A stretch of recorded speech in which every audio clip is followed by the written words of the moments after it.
नमस्कार फ्रेंड्स, मैं डॉक्टर अमित कुमार दुबे। आपका स्वागत है मेरे चैनल पे जिसका नाम है डॉक्टर अमित कुमार दुबे।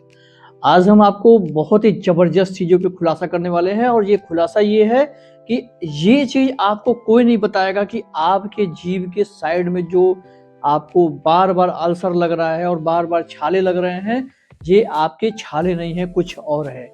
आज की वीडियो में हम यही डिस्कस करेंगे कि ये ठीक क्यों नहीं होता है और ये क्या है और इसको ठीक करने का क्या-क्या तरीका या क्या-क्या आपको होम रेमेडीज़ आप अपना सकते हैं और किस मेडिकेशन कौन-सा होता है, इस मेडिकेशन पे भी हम बात करेंगे। तो वीडियो बहुत ज़्यादा इन्फॉर्मेटिव है, इसके लिए हमारे चैनल को ज़रूर से ज़रूर सब्सक्राइब करें, क्योंकि ऐसे ही ज़बरदस्त वीडियोज़ हम लेके आपको आते रहते हैं और आपकी जितनी ज़्यादा हो सके उतनी ज़्यादा हेल्प करने की कोशिश करते रहते हैं। तो जैसे कि आपको पता होता है कि आप ऐसे करके देखते हैं तो साइड में या तो एक साइड में या तो दोनों साइड में आपके बम्प फॉर्मेशन बन जाता है, वहाँ पे अल्सर बन जाता है और वो अल्सर 5 दिन डॉक्टर के पास दवा कीजिए, 10 दिन पर डॉक्टर के पास दवा कीजिए, लेकिन अल्सर है कि ठीक होने का नाम नहीं लेता है। बहुत ज़्यादा परेशान हो जाते हैं, उसके बाद आप उठते हैं, यूट्यूब उठाते हैं और इस पे सर्च करने लगते हैं कि ulcer formation back side of tongue, ulcer formation tongue of back side, ulcer formation tongue back side. ये सारी चीज़ें होती रहती हैं और वहाँ पे भी आपको बहुत सारे ऐसे वीडियो मिल जाएंगे कि अल्सर फॉर्मेशन, लेकिन अल्सर तो ये है ही नहीं। तो आपको अब इस वीडियो में हम ये बताएंगे कि ये अल्सर नहीं है तो क्या है। तो जैसे कि आपको पता होता है कि साइड में आपका बम्प बन रहा है और वहाँ पे दिक्कत आपको हो रही है, तो पहले तो आप ये समझ लीजिए कि अल्सर क्या होता है। अगर आपके मुंह के अंदर छाले बन गए हैं, उसके ऊपर वाइट कलर का स्पॉट है, वाइट कलर की लेयर है और वो जब लेयर हट जाती है तो वहाँ पे जो घाव होता है उसको अल्सर बोलते हैं। और जो वाइट कलर की लेयर इसके ऊपर बनती है उसको फाइब्रोप्लूरेंट मटेरियल की ये लेयर होती है। फाइब्रोप्लूरेंट मटेरियल की जो लेयर होती है, इस लेयर को जब हटने के बाद यहाँ पे जो अल्सर बनता है उसको हम लोग बोलते हैं कि अल्सर फॉर्मेशन आपके मुंह के अंदर हो गया है। लेकिन अगर फाइब्रोप्लूरेंट मटेरियल की लेयर आप उस पे नहीं बन रही है और वो ऐसा ही धीरे धीरे करके स्वेल कर रहा है, तो मान के चलिए कि ये आपका अल्सर मुंह के अंदर है नहीं। तो अगर ये मुंह के अंदर अल्सर नहीं है तो ये क्या है? तो देखिए, सबसे पहले हम आपको बताते हैं कि जो आपकी जीभ होती है वो 4 प्रकार के पैपिला से मिलके बनी होती है नॉर्मल इंसान में। और कुछ जैसे कि जो हमारे जीव जंतु हैं उसमें जो चारों प्रकार के पैपिला होते हैं वो आपके प्रॉपर प्रोमिनेंट होते हैं, मतलब फिलीफॉर्म, फंजीफॉर्म, फोलिएट और सर्कमवेलेंट पैपिला। ये चारों पैपिला होते हैं, इसीलिए कभी कभी आप गाय अगर आपको चाटती है अपने जीभ से या भैंस अगर आपको जीभ से चाटती है तो उनकी जीभ बहुत ज़्यादा खुरदुरी समझ में आती है। लेकिन यही जो फोलिएट पैपिला होता है ये हम इंसानों में क्या होता है, इस जीभ के साइड में पाया जाता है और ये इस अलग से संरचना होकर रेसेसिव फॉर्म में पड़ा रहता है। लेकिन कभी कुछ ऐसे कि हैबिट एसोसिएटेड इंसानों में या फिर आपके किसी एक गलती के कारण ये प्रोमिनेंट होने लगता है, उभरने लगता है और ये उभरता है तो फिर आपको दिक्कत होना शुरू हो जाती है। तो होता क्या है कि जैसे कि आपका फोलिएट पैपिला है, जो पैपिला है मान के चलिए फिंजीफॉर्म और फल्लीफॉर्म, ये तो आगे होते हैं और ऊपर होते हैं। सर्कमवेलेंट पैपिला सर्कुलर होता है और जीभ के बिल्कुल पीछे साइड में होता है, ये आपके टॉन्सिल के बिल्कुल नजदीक होगा।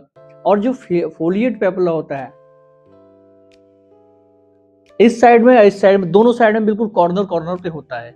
अब क्या होता है कि जब फोलिएट पैपिला में इनलार्जमेंट आता है, फोलिएट पैपिला स्वेल करने लगते हैं, तो अगर आपके पेट में कॉन्स्टिपेशन गैस, एसिडिटी हो रही है उस कारण, या पेट में किसी भी प्रकार का इन्फेक्शन है उस कारण, या आपके फेरेंजाइटिस गले में किसी प्रकार का इन्फेक्शन है उस कारण, या फिर हैबिट एसोसिएटेड मतलब तंबाकू किसी भी प्रकार का ले रहे हैं, या तो फिर आप तंबाकू का सेवन इस रूप में कर रहे हैं कि जैसे कि स्मोकिंग हुआ, गांजा हुआ, सिगार हुआ, धुएं के रूप में भी, तो भी आपको फोलिएट पैपिला में स्वेलिंग आने लगती है। और एक कंडीशन ऐसी आती है इसमें बस्ट होता है, ये फट जाता है और फटने के बाद वो अल्सर टाइप का बन जाता है। अल्सर नहीं होता है, अल्सर टाइप का बन जाता है। तो उसमें आपका बर्निंग सेंसेशन और पेन बहुत ज़्यादा होता है। अब ये हो गया और कभी-कभी ऐसा होता है कि ये तो आपका हैबिट एसोसिएटेड हो गया, पेट की गड़बड़ी के कारण हो गया, और कभी-कभी होता है कि उसके साथ साथ के जो दाँत होते हैं, वो कैविटी के कारण वहाँ पे ब्रिटल हो जाते हैं, ब्रिटल होने के बाद टूट जाते हैं, और टूटने से जो शार्प एज होता है, वो आपके जीभ में साइड में रगड़ खा के फोलिएट पेपिला को बढ़ा देता है।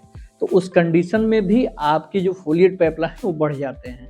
तो अगर इसको ठीक करना है, घर पे ही ठीक करना है, तो हल्दी, नमक, सरसों का तेल लेके वहाँ पे आपको उसको लगा लेना है। दिन में कई बार 2 से 3 बार लगाना है और 4 से 5 दिन तक लगाना है, तो भी ये ठीक हो जाएगा। गुनगुने पानी में सेंधा नमक डाल करके कुल्ला करेंगे तो भी ये ठीक हो सकता है। बहुत ज़्यादा जलन हो रही है तो वहाँ पे एलोवेरा जेल लगा सकते हैं, या गाय का घी लगा के रात में सो सकते हैं, तो भी ये ठीक हो सकता है। लेकिन अगर हैबिट एसोसिएटेड है या पेट की गड़बड़ी कारण है, तो जो पेट की गड़बड़ी है पहले उसको ठीक कीजिए, उसके बाद ये अपने आप खुद ब खुद ठीक हो जाएगा। और हैबिट एसोसिएटेड है तो अपने हैबिट को ब्रेक कीजिए और कुछ इसका मेडिकेशन कीजिए, उसके बाद ये अपने आप ठीक हो जाएगा। लेकिन अगर ये नर्व से कुछ में ऐसा होता है कि आप दवा भी कर रहे हैं, हैबिट भी छोड़ के रखे हैं, और पेट की भी सर्जरी ठीक ठाक कर लिए हैं, पेट का भी इलाज हो रहा है, पेट भी ठीक हो गया है, उसके बाद भी ये नहीं ठीक हो रहा है, तो फिर कंडीशन होती है कि अगर ये हैबिट एसोसिएटेड नहीं है और आपका पेट की गड़बड़ी नहीं है, कट भी नहीं रहा है, तो ये नर्व के प्रॉब्लम के कारण होगा। कभी-कभी होता है कि नर्व के ऊपर प्रेशर पड़ता है, नर्व इम्पल्सन के कारण भी इसमें आपको दिक्कत आती है। कभी-कभी ऐसा होता है कि आपकी जो आर्टरीज होती हैं, वो कमज़ोर पड़ जाती हैं, जिसके कारण नसों पे प्रेशर पड़ता है, उसके कारण भी दिक्कत होती है। कभी-कभी कुछ लोगों में ऐसा होता है कि उनका जो थर्ड मोलर होता है, वो प्रॉपर इरप्ट नहीं हो पाता है, और वो कहीं किसी नस को दबा रहा होता है, उस दबने नस के कारण भी उसमें प्रॉब्लम होती है, उसमें प्रेशर पड़ता है।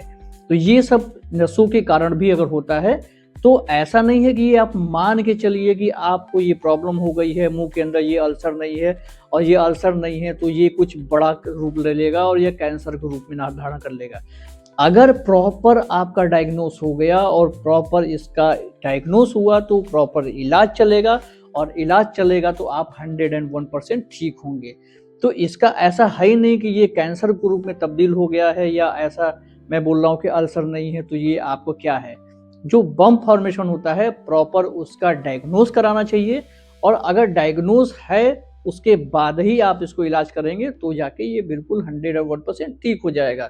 कोई बहुत बड़ी प्रॉब्लम नहीं होती है, लेकिन इसको लेकर के लोग डर जाते हैं और कैंसर के रूप में इसको ले लेते हैं कि अब तो मुझे जीभ के साइड में कैंसर हो गया है। जो हैबिट एसोसिएटेड हैं, वो हैबिट को क्विट नहीं करेंगे, हैबिट को छोड़ेंगे नहीं। डॉक्टर के पास जाने से पहले ही सोच लेंगे कि हमको तो कैंसर हो गया है, हमको तो दिक्कत हो गई है।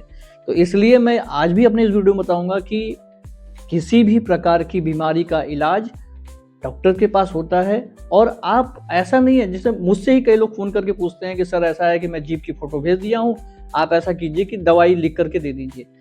हर पेशेंट की दवा अलग होती है, हर पेशेंट का इलाज अलग-अलग होता है। आप प्रॉपर अच्छे से डायग्नोस कराइए, आप मुझसे मत कराइए, किसी और से कराइए, अपने नज़दीकी डॉक्टर से कराइए, कहीं भी कराइए, लेकिन जब तक अच्छे से डायग्नोस ना हो जाए, तब तक आप दवा के चक्कर में ना पड़िए।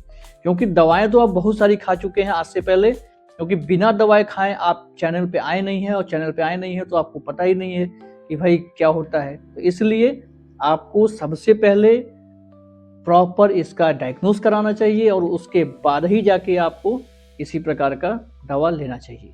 तो आज की वीडियो में इतना ही। आने वाले वीडियोज़ में नए-नए टॉपिक बात करेंगे, जिसके लिए हमारे चैनल को सब्सक्राइब कर लीजिए। नमस्कार, जय हिंद, जय भारत।